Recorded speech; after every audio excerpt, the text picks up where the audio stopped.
छोटा पिरामिड है वो उसके बेटे ने बनाया था, और जो तीसरा आपको सबसे छोटा नज़र आ रहा है उसके बेटे ने बनाया था। बेसिकली दादा, उसके बेटे ने और फिर उसके बेटे ने ये जामे मिस्र बनाए थे।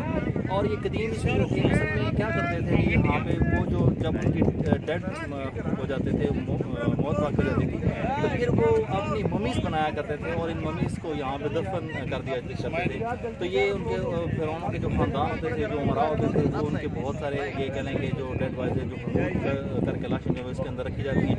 इसलिए ये बहुत बड़ी एक ये कह लें कि तारीख़ है इस मिस्र की। और आज मुझे यहाँ पे कासिम अली शाह फाउंडेशन की तरफ यहाँ पे आने का मौका मिला, और ये कासिम अली शाह साहब के हम बहुत ज़्यादा शुक्रगुजार हैं कि वो हमें ये यहाँ पे लेके आए। ये बेसिकली कासिम अली शाह की फाउंडेशन के थ्रू ये तीसरा टूर है। पहले हम उज़्बेकिस्तान गए थे शाह साहब के साथ,